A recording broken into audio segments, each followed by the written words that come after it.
Hi, hello, I'm Sam Harrison. I read, review and discuss fantasy and science fiction books, and today I have a non-spoiler review for you of New Spring, the prequel novel to The Wheel of Time by Robert Jordan. So when I say non-spoiler, I've currently read up to book 10 in The Wheel of Time. This book is a prequel, and many people do read it as like a sample to see whether they're interested in the Wheel of Time. Many people read it around book 5 and 6. I decided to read this in the publication order, and I genuinely am quite glad that I did. While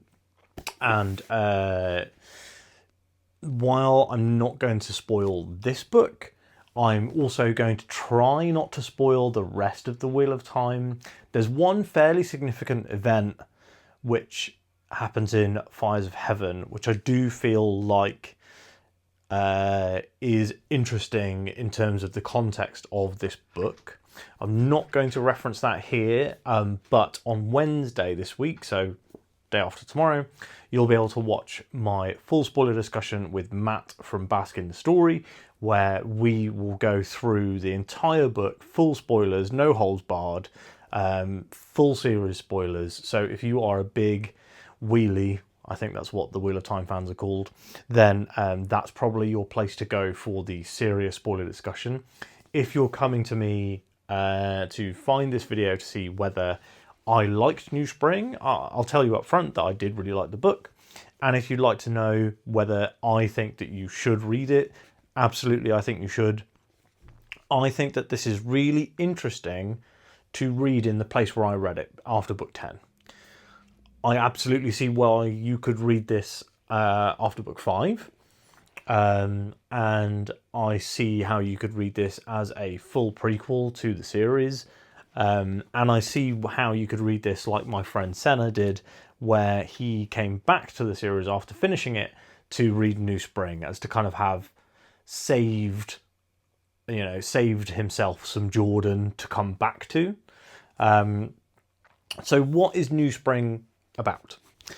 New Spring is set 20 years before the events of Eye of the World, the first book in the Wheel of Time. And in New Spring, we follow two characters from the Wheel of Time in their younger years.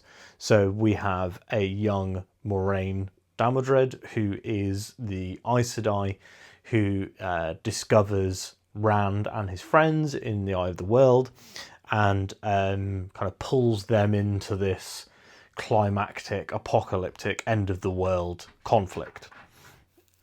And then we also follow Lan Mandragoran, who is the last remaining living member of the Malkieri royal family. And we're introduced to Lan in the Eye of the World as Moraine's warder, confidant, best friend. And they've been together a very long time. But in this book, one of the best things about this book is that you get to see Moiraine and Lan meet and bond emotionally and magically. I really enjoyed this book. I think that it was written in a really nice way to be quite accessible to either people who had not read about Lan and Moiraine for a very long time, or people who had never read The Wheel of Time. And one of the things that I really liked about this was that I feel like it gave us an insight into why the characters were the way they are when we reach them in Eye of the World. So Eye of the World, as I said, takes place 20 years after New Spring, roughly.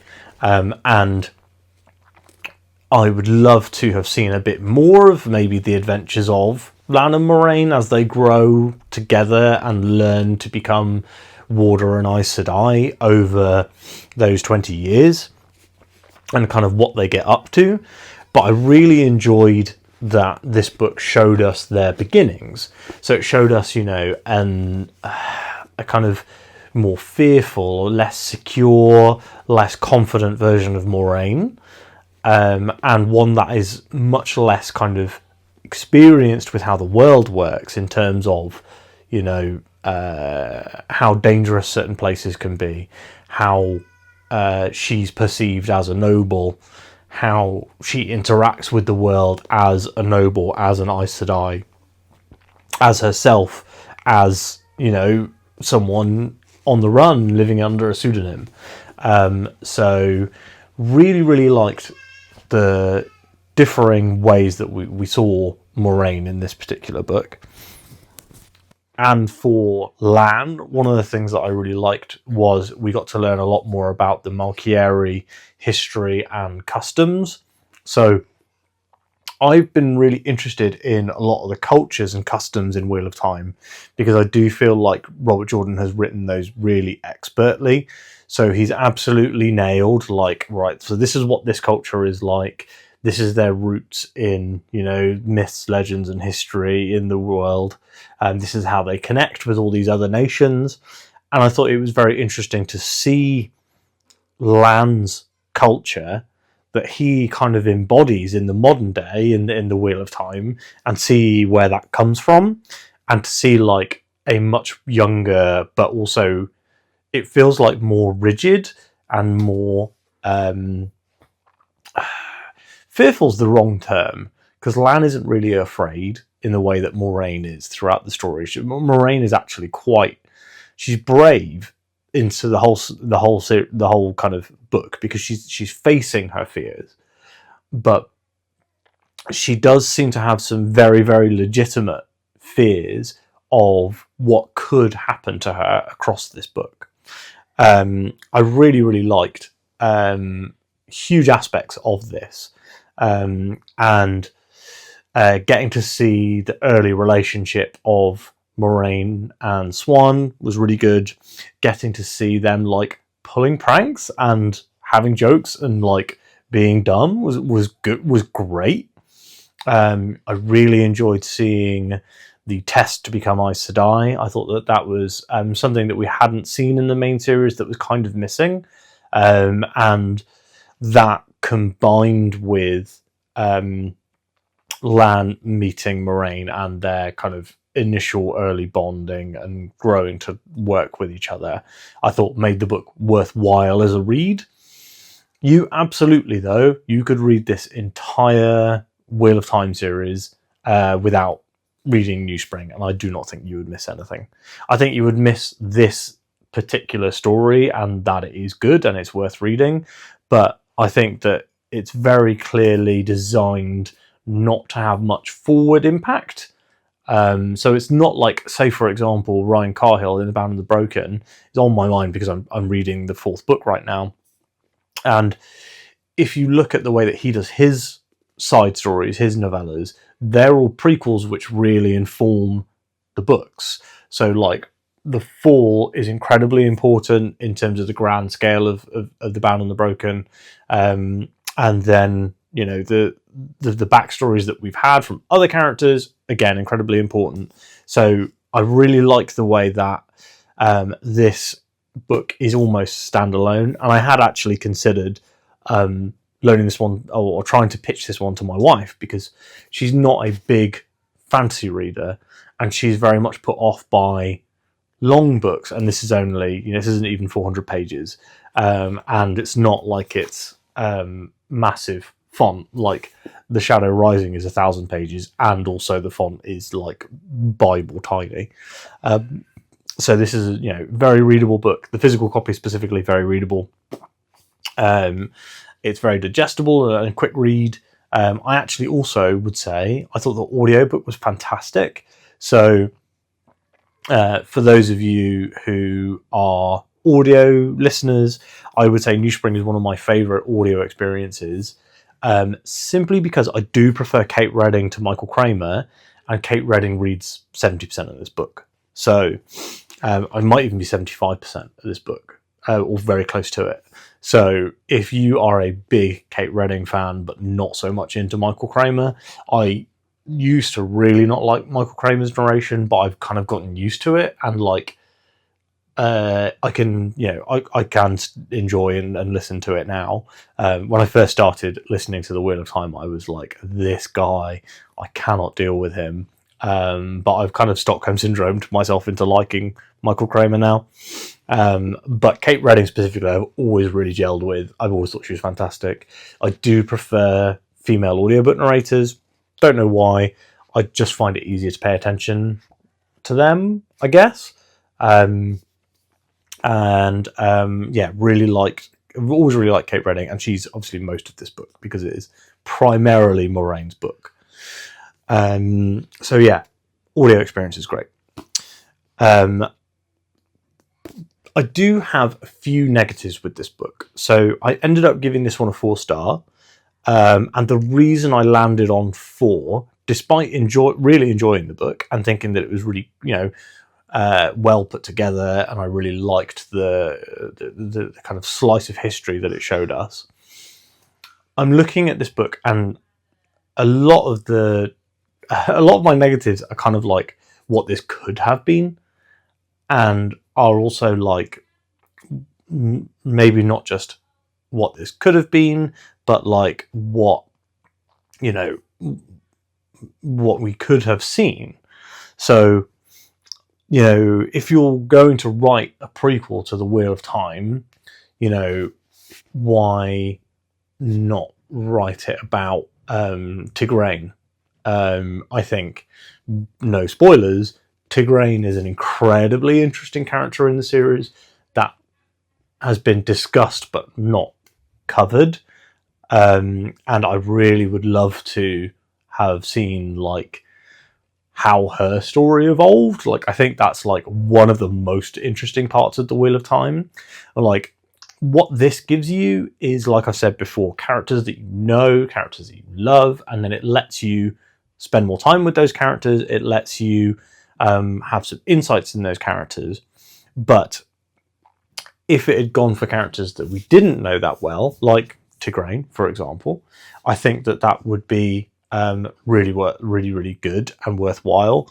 And there are other characters that I could talk about, but I feel like it would be harder to go through without spoiling. So just to say, that was one personal idea that I had a thought of.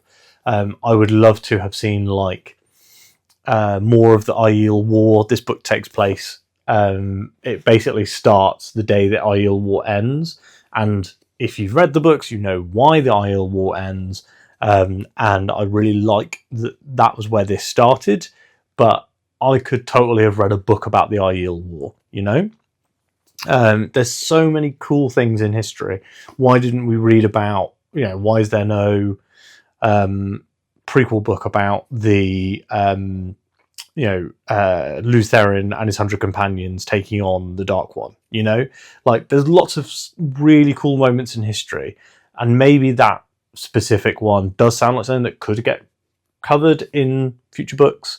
I've still got 4 left to read, so who knows? But where we were at in the series, I could absolutely see why this book was not very well liked when it came out. Because, think about having been a Wheel of Time fan, right? Say, for example, you've been reading since the beginning. You've been reading since the 1990 or whenever the first book came out, and it's now 13 years later. You've just read Crossroads of Twilight, and that, as we know, Crossroads of Twilight ends on a cliffhanger, but the cliffhanger, I would say, is not a good one, or an enticing or interesting one. I want to know what happens next, but I'm not bussed in to read it, And to go from Crossroads of Twilight to a book like this, which is very inconsequential. The consequences of this book are already, have already played out in books 1 through 5. So if you think about it that way, this book is very inconsequential. It is a nice little diversion from the main series for me, who is able to binge read it. But if you have been waiting a year for the next book, and a new Wheel of Time book comes out, and it's this, I can see why the reception was pretty poor, I'll be honest with you. And the reception was actually so poor that Robert Jordan decided to stop writing this series. This was going to be a series of 3. So we were going to have this, there was going to be a sequel that was going to be the stuff that I was alluding to earlier that I was interested in, which is stories with Lan and Moraine between this and Otherworld. And there's one that was going to be about Tam Althor being in the Ileana army and bringing Rand home, and that I would have really liked. It's just unfortunate that those books never happened, and primarily they happened because Jordan got ill and he was not able to finish the series. He'd planned to finish the prequels after the series, and when the series was done, Sanderson and Harriet McDougall, who was Robert Jordan's wife, basically were like, we don't see a way to do more Wheel of Time books without being kind of what was the term that he used? Exploitative. And he has said that he feels it's best to leave the Wheel of Time world where it is, which is sad, I have to say, in some ways. Like, I do like that when you read the Wheel of Time, you've read the Wheel of Time and it's done. There are very, very few series like that, like Realm of the Elderlings, for example. We've all thought it was done for a while, but then Robin Hobb said at Dragonsteel that she's written more books in the Realm of the Elderlings. And things like Memory, Sorrow and Thorn by Tad Williams, right? So he's written that trilogy, and then he's like, well, yeah, but also, like, there's more books. And Wheel of Time is also one of the only series which is just a single story. It's not like, here's 3 books in this series, here's 3 books in the sequel series, here's 3 books in the sequel to the sequel series, and then it happens that in that final 9th book it all links together. But that's not how the series was kind of originally envisioned. And I know Jordan didn't envision 14 books. He had envisioned 12. Originally he envisioned a trilogy. And then he was like, oh, maybe it's 5 or 6. And then he was like, well, maybe it's 12. And then Sanderson was like, no, it's 14. Which is great. Like, having 3 more books by Brandon Sanderson after the final Robert Jordan book, Roach's Knife of Dreams, genuinely quite exciting. My brain is kind of like in Wheel of Time mode right now. And I'm reading The Bound and the Broken, which is kind of very heavily inspired by Wheel of Time, especially in book 1. It's diverged a lot by where we are now. But it's been nice to kind of have this. If I told you that The Bound and the Broken was like Wheel of Time methadone, some people might know what that means, and I don't know if I 100% agree with that, but I would imagine that a big portion of readers would be like, yeah, maybe. I'd like to see more. I would have loved to see more Wheel of Time. I saw that there was a pitch for Jordan had written up some very light notes in a pitch for a sequel series called The Outriggers that was starring one of the main cast, and it was going to be off, outside of the continent that we spend the entire series on. And I thought that would have been extremely cool, and I would have liked to have seen it. Where we are with New Spring is that the 2 sequel books to New Spring, the 2 sequel prequels, actually do sound more interesting than what we cover in New Spring. I really liked the insight into the characters that we got here, and I really liked seeing the early moments of that Lan and Moraine bond. I think that makes this book worthwhile. Weirdly, though, for a 400-page book, I do feel like you could cut some of the accepted stuff from here. I feel like we spend a lot of time with Moraine basically being like a notary, and maybe those sections could have been minimized. I do feel like we come across those multiple times, and maybe one instance of that would have been fine. I think that I could have, caught the rest of the story from there. Lan maybe could have been beefed up a bit more, to be honest. Lan has a great early chapter, and then once Lan and Moraine meet, they kind of swap back and forth a little bit. Mostly Moraine, but every now and then Lan. And it would have been interesting to get more Lan, and maybe less of the first half of the book, which is basically all Moraine. Maybe we could have reduced some of the Moraine stuff and amplified others. There's a few cameos, I would say, in this that I really liked, like Cadsuane, for example, turns up in this. If you don't know who Cadsuane is, I think that this is a great way to meet her as well. But if you do know who she is, it's great to see her interact with Moraine, which we didn't get to see in the series. So all in all, I think that this book is really good. I really liked, as I said, the character insights. And actually, something I've forgotten to mention is that the character insight into Swan, who has become a really important figure in the books. Like, she is important in the books the whole time in terms of her importance in the world, but she's an important character to me specifically, because I really like her. Fish puns aside, the way that she is portrayed in this book is really good, and it does give you a really strong through line from where she is here 20 years ago to where she is now in the modern day. And I do like that a lot. But we should probably wrap up this review because I have been talking about this book for 22 minutes, and it is this is like the shortest book in the Wheel of Time, but I've still spent over 20 minutes talking about it. And also my baby is crying and maybe my wife needs my help. So thanks so much for watching this video today. If you have read New Spring, please drop down below and drop some comments and let me know what you thought, what you felt. If you're going to be watching the spoiler chat when it releases on Wednesday, I'd love to have you there. I will keep an eye on the comments for both videos and make sure that we can, Matt and I, respond with any questions or queries that you guys might have. And if you have not subscribed, please do. And if you click that notification bell, then YouTube will actually tell you when that video discussion for New Spring is out, which will be 5 PM UK time on Wednesday. But if you don't like looking at clocks and you just like notifications, then YouTube's got you back. Thanks so much for watching today, and I will speak to you on Wednesday.